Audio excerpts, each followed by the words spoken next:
के पदाधिकारियों ने जिलाधिकारी कलेक्ट्रेट पहुंचकर ई-कॉमर्स कंपनियों के द्वारा एमडीआई नीति और कई कानूनों का उल्लंघन करने, लोकल पर वोकल व आत्मनिर्भर भारत अभियान को सही करने पर आवश्यक कदम उठाए। डिजिटल इंडिया तेजी से अपनाने के लिए आह्वान के मद्देनजर देश भर के व्यापारियों ने confederation of India traders can के देशव्यापी अभियान के अंतर्गत डिजिटल कॉमर्स को उत्साहपूर्वक अपनाया है, जबकि विदेशी ई कॉमर्स कंपनियों ने अपने असीमित संसाधनों के बल पर सरकार की एफडीआई नीति और संबंधित कानूनों का निरंतर उल्लंघन करते हुए भारत के ई कॉमर्स व्यवसाय और करोड़ों व्यापारियों के द्वारा खुरदरा व्यापार करते हुए अपनी रोजी रोटी कमाने को बर्बाद करने व देश के रिटेल व्यापार पर अपना अधिकार बनाने में कोई कसर नहीं छोड़ी। उनके खिलाफ कई शिकायतें करने के बावजूद कोई कार्रवाई नहीं की गई।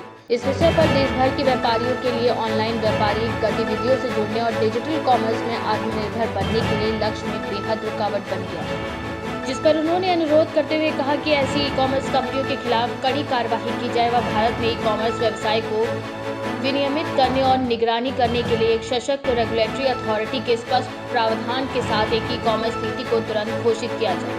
इस मौके पर जिलाध्यक्ष अमित सेठ, भोलू, राजकुमार राज, जितेंद्र कुमार, संजय निगम, वीरेंद्र गोयल के साथ कई लोग मौजूद हैं। कॉन्फेडरेशन ऑफ इंडिया ट्रेडर्स द्वारा पूरे हिंदुस्तान में माननीय देश के प्रधानमंत्री जी को संबोधित एक ज्ञापन माननीय जिलाधिकारी महोदय के माध्यम से भेजे गए हैं, जिसमें कि प्रमुखता से ई कॉमर्स कंपनियां और एफडीआई द्वारा जो कानूनों का उल्लंघन किया जा रहा है उस पर लोकल और वोकल आत्मनिर्भर भारत को सुदृढ़ करने में कमजोरी हो रही है।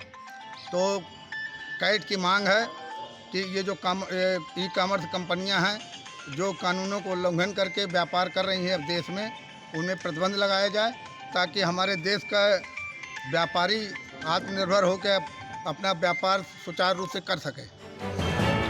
बांदा से केकेडी न्यूज संवाददाता पूरन राय की रिपोर्ट। अवैध निर्माण का एक वाकया सामने आया है बांदा के गांव मवई से, जहां पर संजय कुमार नामक दबंग युवक ने अपनी दबंगई के बल पर सरकारी खंजे को उखाड़कर उस पर अवैध निर्माण शुरू करा दिया है।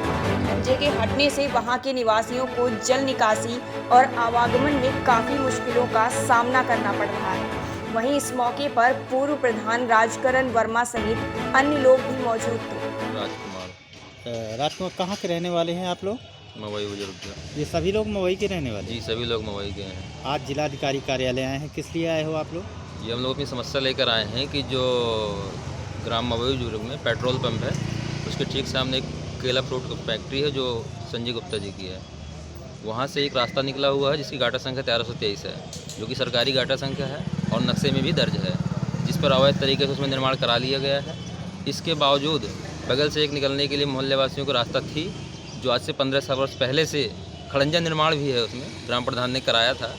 उस पर जो है पीछे गुप्ता जी के द्वारा जो है ज़मीन खरीदी गई या जो भी की गई हो, जिसने भी बेची हो, उस पर उसने जो अवैध तरीके से रास्ता सहित बंद करके पिलर करा लिया है और आज उसमें बीम पड़ रही है। कौन गुप्ता जी हैं? कहाँ? संजय कुमार गुप्ता, पुत्र श्री अज्ञात बुंदेलखंड टीवी सर्विस सेंटर। अच्छा। इन्होंने जो है ये कब्जा कर रहे हैं, रास्ता सहित बंद करके कब्जा कर रहे हैं। जो सेक्टर था, सरकारी सेक्टर था, सरकारी सेक्टर तो ऑलरेडी बंद किए हुए हैं, लेकिन बगल से रास्ता जो दी गई थी तो इस सेक्टर को बंद किए हुए हैं। वहाँ से जो है निकलने वाले कितने लोग प्रभावित हैं? उसमें से कम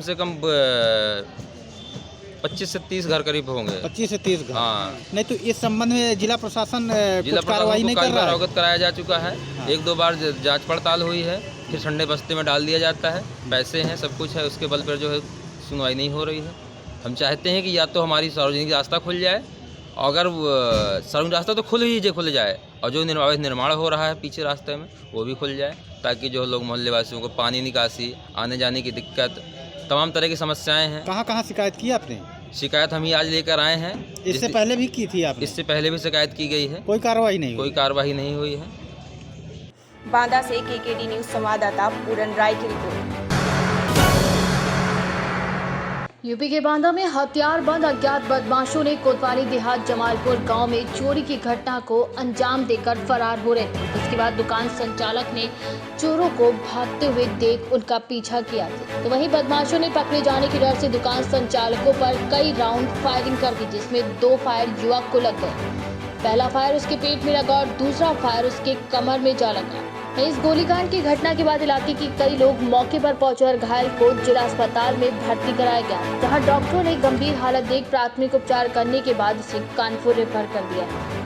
आपका आत्माराम जी कहाँ से आए आप लोग? जमालपुर। अच्छा, ये क्या घटना हो गई, क्या कांड हुआ इनके साथ? ये दुकान की चोरी हो रही तो वो चोर निकल कर भाग गए, तो ये पीछा कर लिया उनका। पीछा किया तो मोटरसाइकिल से किया, लगभग 500 किलोमीटर दौड़े और दौड़ने के बाद भाग ना पाए तो गोली मार के निकल गए। अच्छा, कहाँ इनकी गोली लगी है? इनके तिराहे में गोली श्रीपाल और परिहार के घर के सामने का हम तिराहा है वहीं। अच्छा, इनके कहाँ पे शरीर में गोली लग गई थी? शरीर में इनके पेट में है, एक कमर में है। कोई जानकारी है किसने गोली मारी? नहीं, कोई जानकारी नहीं। अब जानकारी मान सुबह होने के बाद फिर पता लगने के बाद बताया जा सकता है कि कौन मारा।